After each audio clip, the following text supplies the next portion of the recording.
Hitherto I have recorded in detail the events of my insignificant existence. To the first 10 years of my life I have given almost as many chapters. But this is not to be a regular autobiography. I am only bound to invoke memory where I know her responses will possess some degree of interest.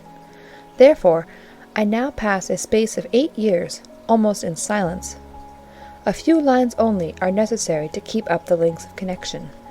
When the typhus fever had fulfilled its mission of devastation at Lowood, it gradually disappeared from thence, but not till its virulence and the number of its victims had drawn public attention on the school.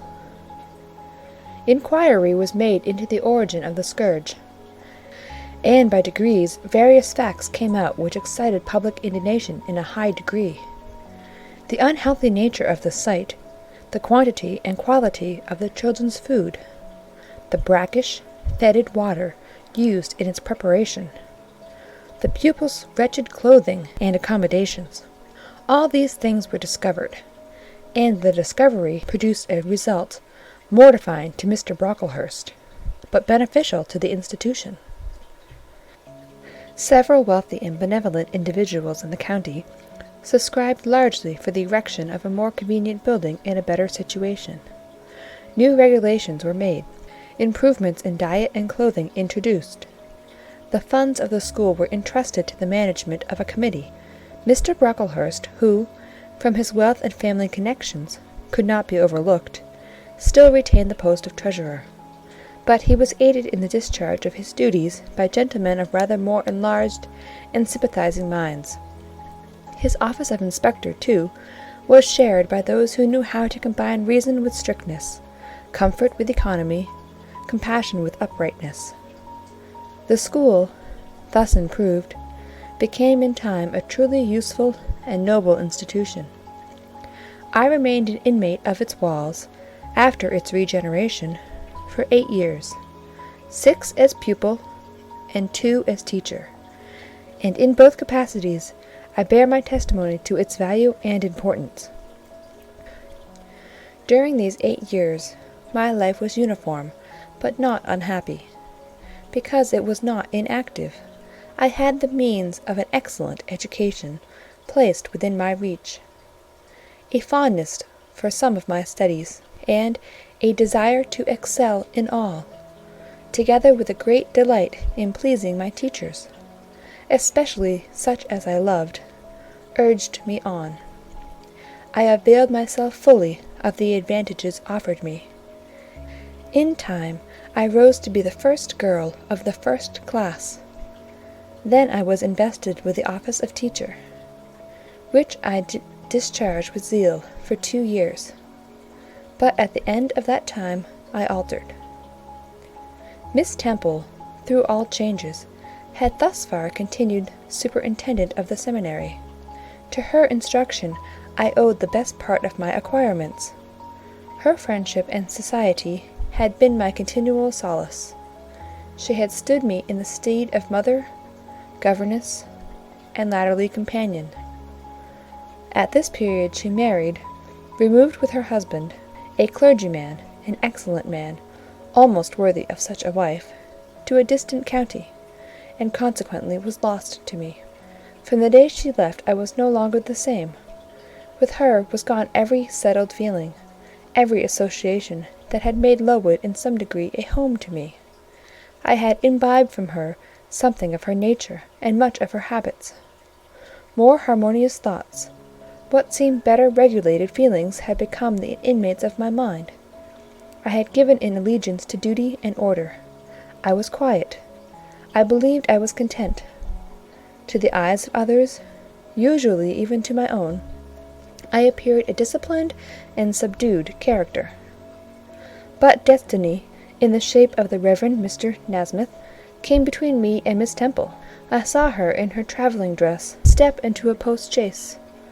Shortly after the marriage ceremony, I watched the chaise mount the hill and disappear beyond its brow, and then retired to my own room, and there spent in solitude the greatest part of the half-holiday granted in honour of the occasion. I walked about the chamber most of the time. I imagined myself only to be regretting my loss, and thinking how to repair it.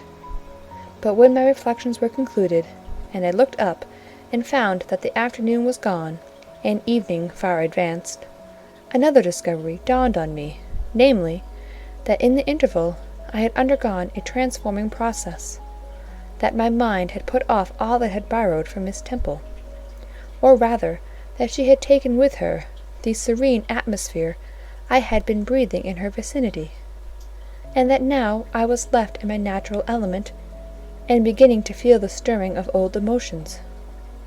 It did not seem as if a prop were withdrawn, but rather as if a motive were gone.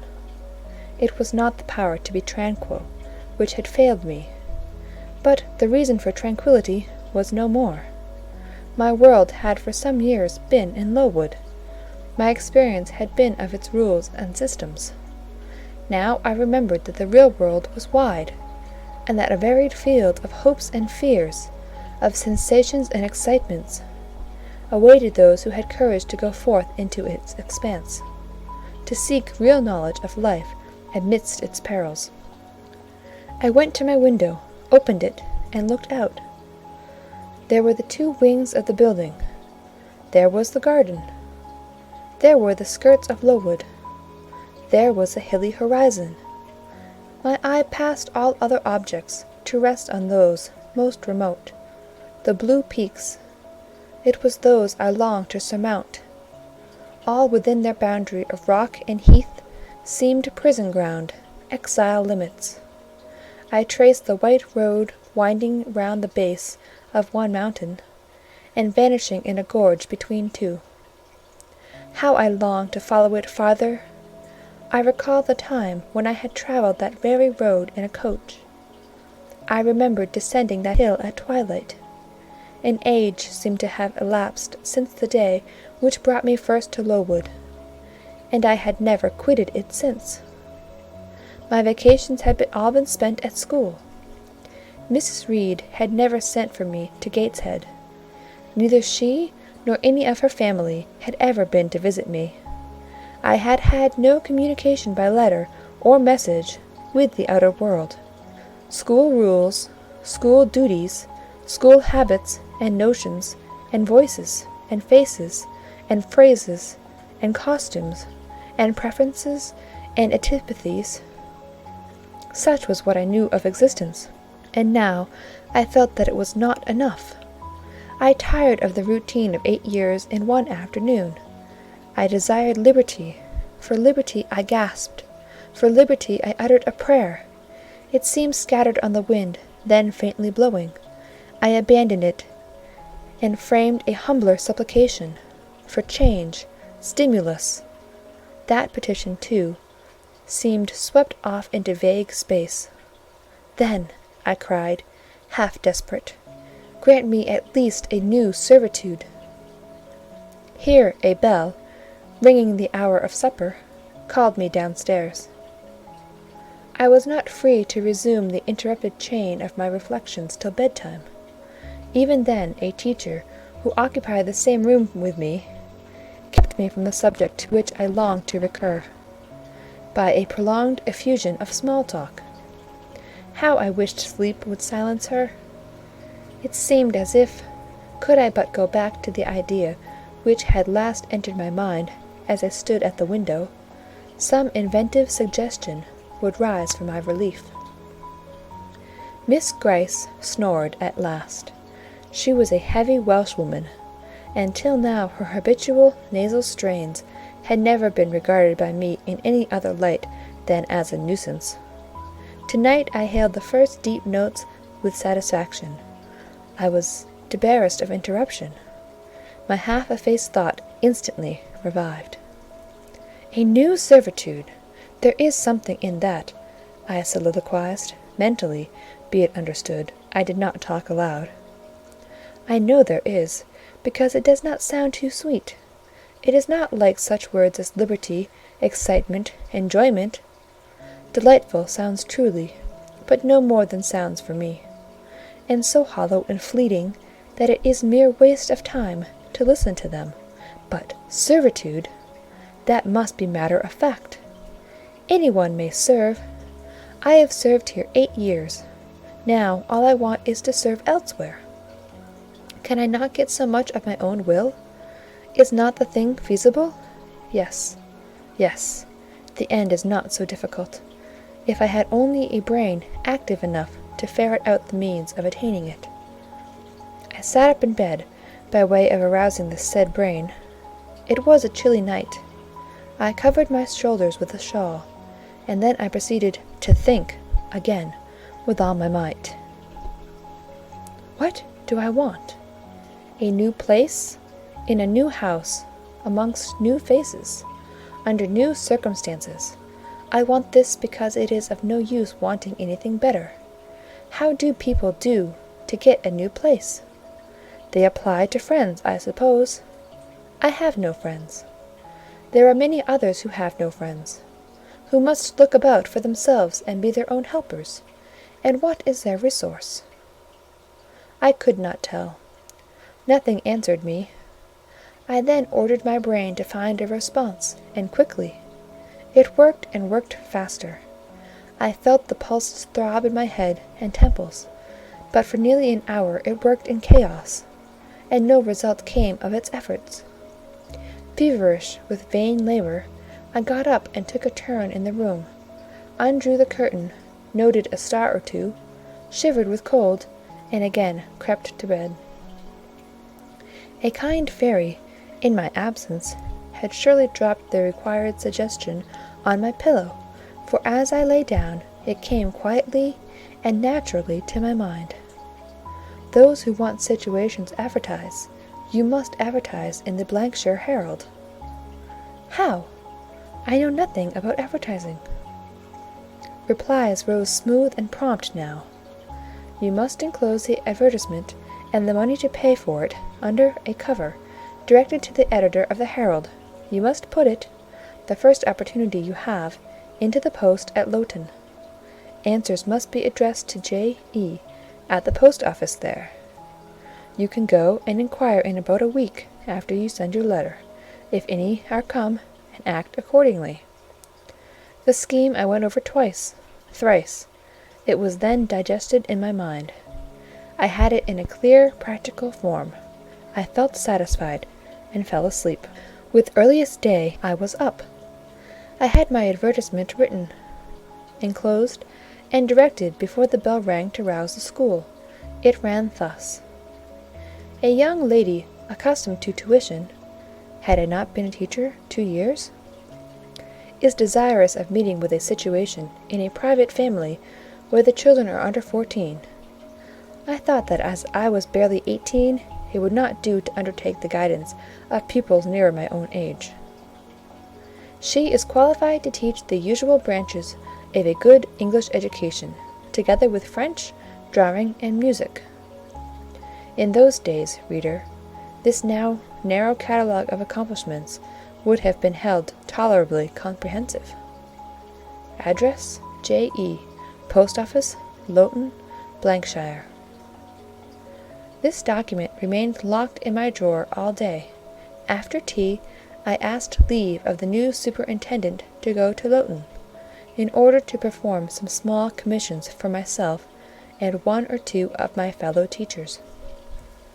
Permission was readily granted. I went. It was a walk of 2 miles, and the evening was wet, but the days were still long.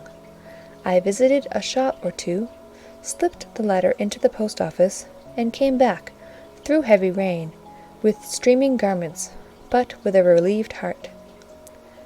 The succeeding week seemed long. It came to an end at last, however, like all sublunary things, and once more, towards the end of a pleasant autumn day, I found myself afoot on the road to Loughton. A picturesque track it was, by the way, lying along the side of the beck, and through the sweetest curves of the dale. But that day I thought more of the letters, that might or might not be awaiting me at the little burgh whither I was bound, than of the charms of lea and water. My ostensible errand on this occasion was to get measured for a pair of shoes. So I discharged that business first. And when it was done, I stepped across the clean and quiet little street from the shoemaker's to the post office.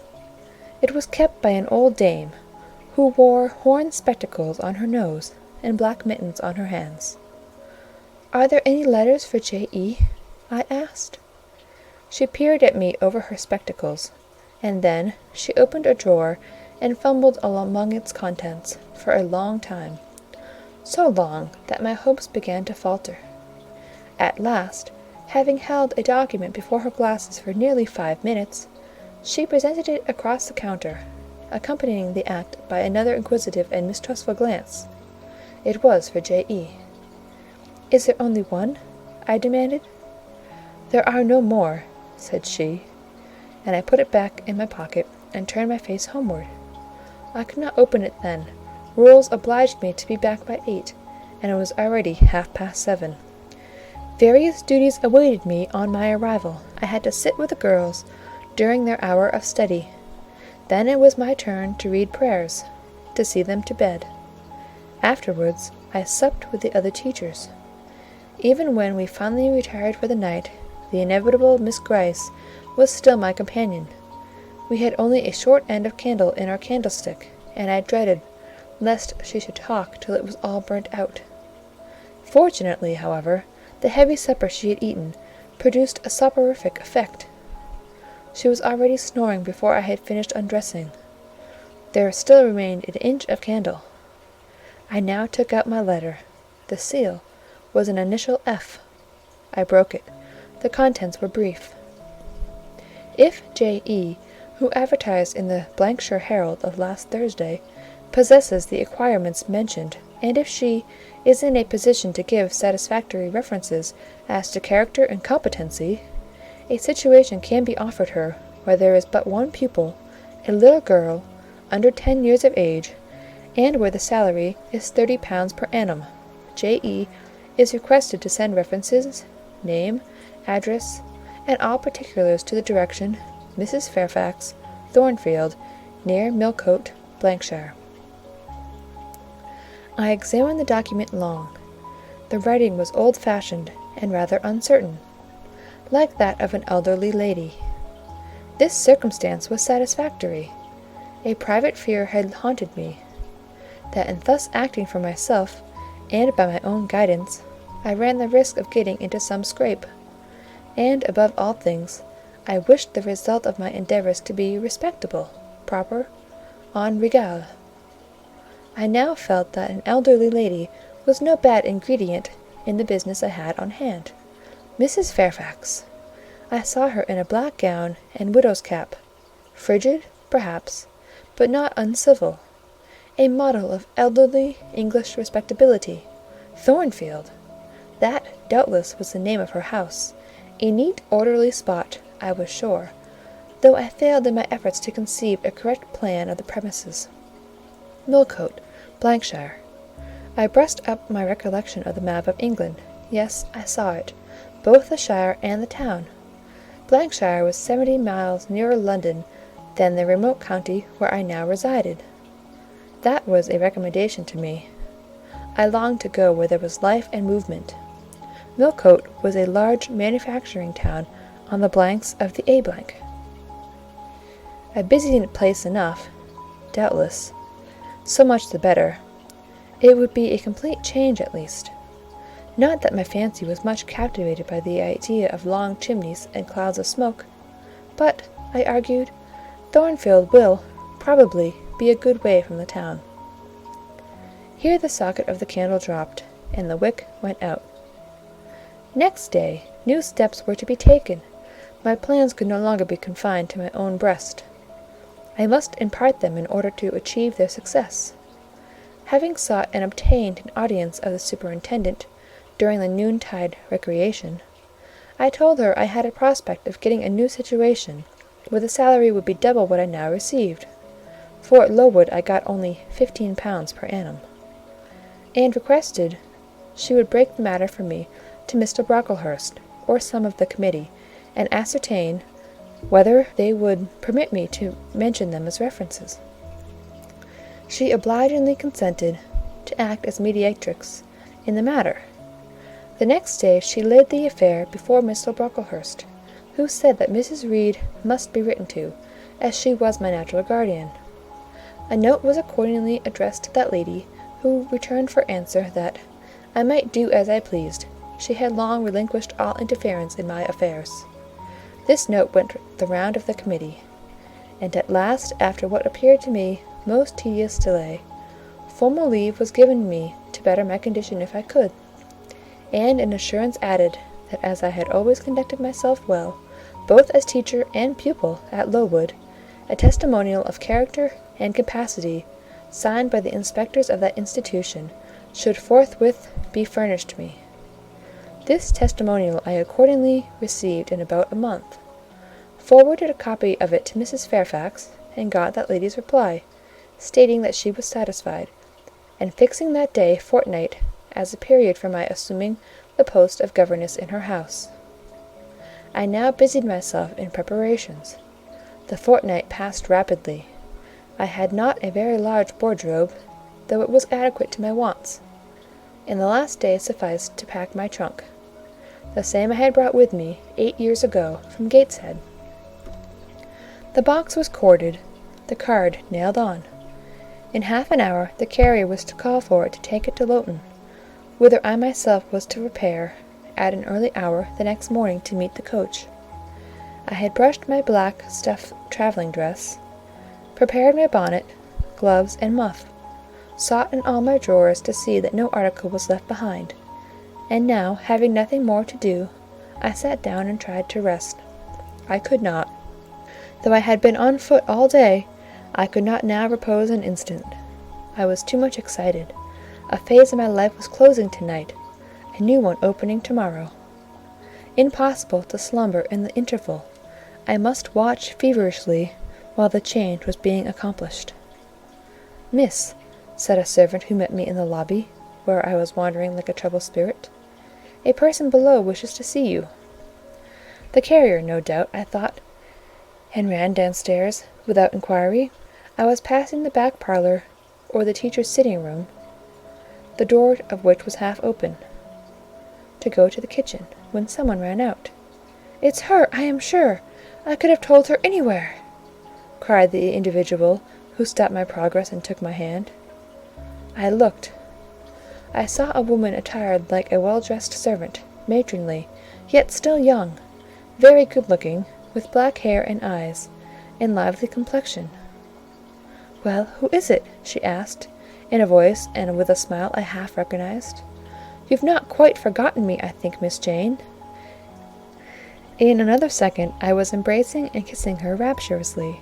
"Bessie, Bessie, Bessie," was all I had said. Whereat she half laughed, half cried, and we both went into the parlour.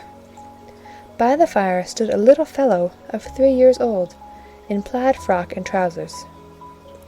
"That is my little boy," said Bessie directly. "Then you are married, Bessie?" "Yes, nearly 5 years since, to Robert Levin, a coachman, and I've a little girl besides Bobby there. That I've christened Jane." "And you don't live at Gateshead?" "I live at the lodge. The old porter has left." "Well, and how do they all get on?" "Tell me everything about them, Bessie, but sit down first. And Bobby, come and sit on my knee, will you?" But Bobby preferred sliding over to his mother. "You're not grown so very tall, Miss Jane, nor so very stout," continued Mrs. Levin. "I dare say they've not kept you too well at school. Miss Reed is the head and shoulders taller than you are, and Miss Georgiana would make 2 of you in breadth. Georgiana is handsome, I suppose, Bessie?" "Very. She went up to London last winter with her mamma, and there everybody admired her, and a young lord fell in love with her, but his relations were against the match, and, what do you think, he and Miss Georgiana made it up to run away, but they were found out and stopped. It was Miss Reed that found them out. I believe she was envious, and now she and her sister lead a cat-and-dog life together. They are always quarrelling." "Well, and what of John Reed?" "Oh, he is not doing so well as his mamma could wish. He went to college, and he got plucked, I think they call it, and then his uncles wanted him to be a barrister, and study the law. But he is such a dissipated young man, they will never make much of him, I think." "What does he look like?" "He is very tall. Some people call him a fine-looking young man, but he has such thick lips." "And Mrs. Reed?" "Mrs. looks stout and well enough in the face, but I think she's not quite easy in her mind. Mr. John's conduct does not please her. He spends a deal of money." "Did she send you here, Bessie?" "No, indeed, but I have long waited to see you, and when I heard that there had been a letter from you, and that you were going to another part of the country, I thought I'd just set off and get a look at you before you were quite out of my reach." "I am afraid you are disappointed in me, Bessie." I said this laughing. I perceived that Bessie's glance, though it expressed regard, did in no shape denote admiration. "No, Miss Jane, not exactly. You are genteel enough. You look like a lady, and it is as much as I ever expected of you. You were no beauty as a child." I smiled at Bessie's frank answer. I felt that it was correct, but I confess I was not quite indifferent to its import. At 18, most people wish to please, and the conviction that they have not an exterior likely to second that desire brings anything but gratification.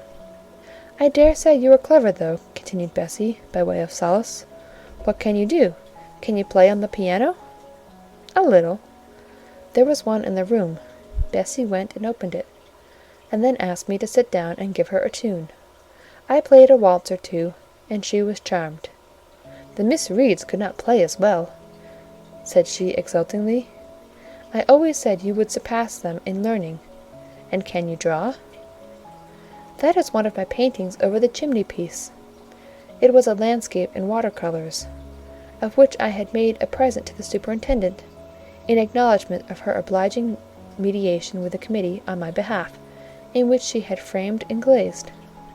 "Well, that is beautiful, Miss Jane. It is as fine a picture as any Miss Reed's drawing-master could paint, let alone the fine young ladies themselves, who could not come near it. And you have learnt French?" "Yes, Bessie, I can both read it and speak it." "And you can work on muslin and canvas?" "I can." "Oh, you are quite a lady, Miss Jane. I knew you would be. You will get on whether your relations noticed you or not. There was something I wanted to ask you. Have you ever heard anything from your father's kinsfolks, the Eyres?" "Never in my life." "Well, you know, Missus always said they were poor and quite despicable, and they may be poor, but I believe they are as much gentry as the Reeds are.